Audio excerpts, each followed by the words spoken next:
H A historical info channel کو دیکھنے اور سننے والے ناظرین کو السلام علیکم ویورز، آج آپ کو اس ویڈیو میں جامع مسجد شیخ الاسلام کے بارے میں کچھ اہم معلومات سے احاطہ کروں گا۔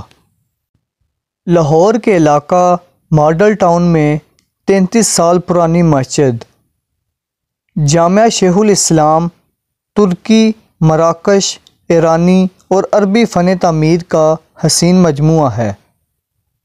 اس کی خوبصورتی اور بناوٹ میں عرب و عجم کی جھلک دکھائی دیتی ہے۔ مسجد کے دروازے مسجد نبوی کے مرکزی دروازے سے مشابہ ہیں۔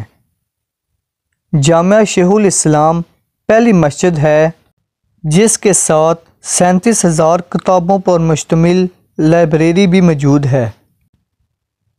جامع شیخ الاسلام کے خطیب رانا محمد ادریس کہتے ہیں، اس مسجد کا پرانا نام جامع منہاج القرآن تھا۔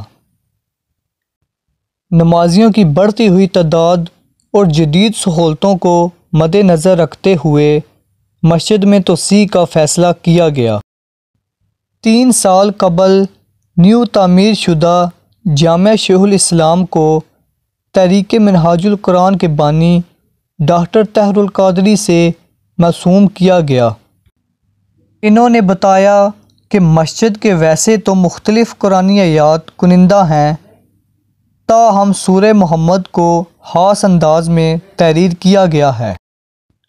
جامع شیخ الاسلام عربی، ترکی، مراکش، سمرقند، بخارا اور ایرانی تعمیراتی تہذیب و ثقافت کے شاہکار اپنے اندر سموئے ہوئے ہے۔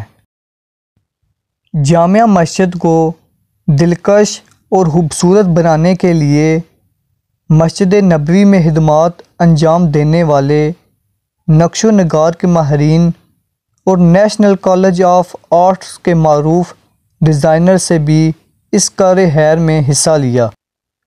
ویورز، محرابوں، دیواروں پر کنندہ آیات قرآنی، لوح قرآنی، اسماء الحسنی اور اسماء محمد کی نقش و نگاری سے لے کر اس میں استعمال ہونے والے رنگوں کے انتخاب تک تمام مراحل کو انسانی ہاتھ سے ہی بنایا گیا ہے۔ مسجد کے 3 اطراف میں نصب دروازے مسجد نبوی کے مرکزی دروازے بنانے والے ماہرین سے تیار کروائے گئے ہیں، جبکہ یہ پہلی مسجد ہے جس کے ساتھ 37,000 کتابوں پر مشتمل لائبریری بھی موجود ہے، جہاں طلباء تحقیقی مطالعہ کر سکتے ہیں۔ ویورز، یہ تھی جامع شیخ الاسلام کے بارے میں کچھ اہم معلومات۔ امید کرتا ہوں آپ کو یہ ویڈیو پسند آئی ہوگی۔